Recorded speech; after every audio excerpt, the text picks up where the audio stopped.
Let's chat about why your kids should be reading 1,000 books before they even enter kindergarten. I promise it's easier than it sounds, and I'll share lots of books. If you don't know me, my name is Kim Cree. I am the owner of Creative Reading Adventures. I love all things reading, and all of my kids have read over 1,000 books before they've entered kindergarten. We don't even need girl math here, okay? Let's talk about 365 days in a year. If you read one book aloud to your child for the whole year, that's 365 books. If you do that for 5 years, 5 times 365 comes to, let me check my math here, 1,825 books.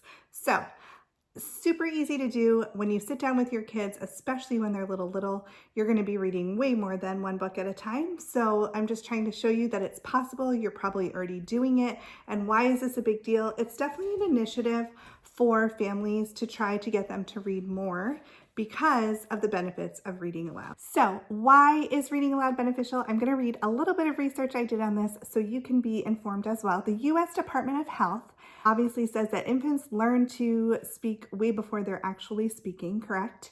So we all know that. So an essential part of this process is hearing spoken words aloud. So it's not just the quantity of words that matters, but also the variation and diversity of vocabulary, sentence structure, and grammar that books provide compared to just our normal conversations with our kids, right? So they're hearing such great vocabulary when you're reading aloud to them. Okay, just a little bit more research for you, and then we'll jump right into book choice. American Academy of Pediatrics also has published a ton of studies detailing the benefits of reading to children. So some of the best benefits are improved academic performance, increased critical thinking and problem-solving skills, stronger language and communication skills, and positive socialization and empathy. So there's tons of other reasons why you want to read to your kids, like just building that strong bond. It does increase their concentration if they're listening to a book from you. It's obviously they're not on a screen if you're reading to them, so that's always a plus when we're decreasing that screen time. Let's talk about all the different types of books you can read from birth to age 5. So there's a huge span in there, right? So these books, I think I've shared before, are indestructible. Your kids can chew on them, bite them. They do get like a little wrinkly. I have thrown mine in the dishwasher to kind of sanitize them if it's been on the floor of a restaurant or something before. But it says chew-proof, rip-proof, non-toxic, 100% washable. I have found this true in all of my years of momming. They're pretty simple texts you can read to your kids. They can just look at the pictures, but I would definitely start with some type of indestructible book. Board books are great. So moving into kind of the toddler-esque phase, still babies too. Babies really like the sensory books. So like getting them to feel while they're reading, while you're reading, anything to kind of keep them engaged. Another see, touch, and feel book here. This is great to just, again, keep them engaged. So when you start to move into longer stories, board books are great for this age too.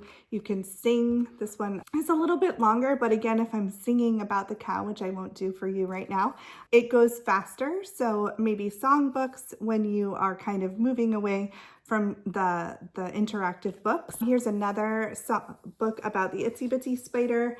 Has a lot of text here, but you can sing this whole book according to that itsy bitsy spider tune. So again, we're getting into a little bit longer for, again, toddlers. If your child's in preschool, they're probably reading these books with their teachers already, so you can jump into whatever. Also, fun fact, you can still listen to a book while you are doing other things.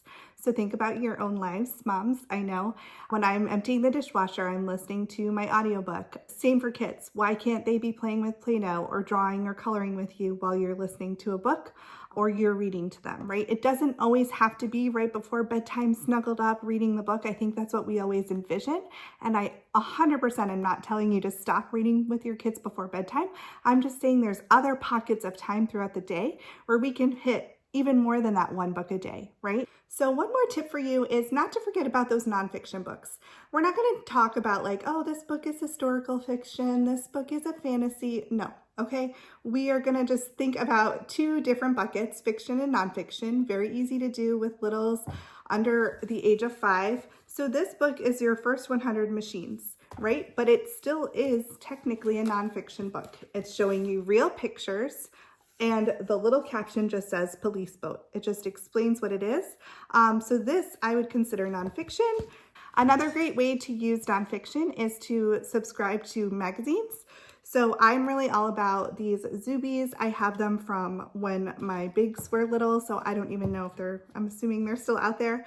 But very, very simple text. It has real pictures. It says ages 0 to 3 on the back, which I think is spot on. When you take a peek, what do you see? So kind of incorporating some of those interactions, like lifting the flap is always great. I don't know if you've read those Little People books where you're looking for shapes and things. You know, those are great as well. So, and again, when they get a little bit older, you can move up from the Zubies to the actual National Geographic, right? Once they're done with board books and sound books, you can pick up books that say things like 5-minute stories. I would caution you that every 5-minute story I have read is never 5 minutes. It's a lot longer, right? And again, my 2-year-old will sit through reading of one of these stories by just looking at the pictures, and that's okay. You're still showing them how to turn pages. You're still modeling how to read. You can talk about what the different characters are doing, so you can read the pictures, and that's okay as well. So I love, love, love reading aloud for the vocabulary. That is the number one thing. I know they're hearing fluent reading. I know there's so many great things about reading aloud, but my best reason for reading aloud is because we are giving our kids such rich vocabulary. They can stop you right on a page and say, wait, what does that word mean? And you can use the context, you can use the pictures, and you can explain it to them. And that is just the best way for them to start understanding and expanding their vocabulary. Yes, repeated books count 100%. You're still reading aloud to them. They're still hearing you. You're still bonding. You're still getting all of those benefits. If they hear the words, the rich vocabulary, again, that's great.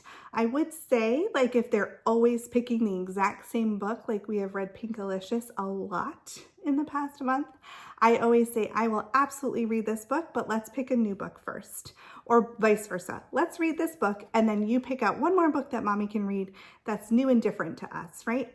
Maybe it's from your library haul. Maybe it's just a book you haven't read recently off the bookshelf. Whatever it is, you can do it.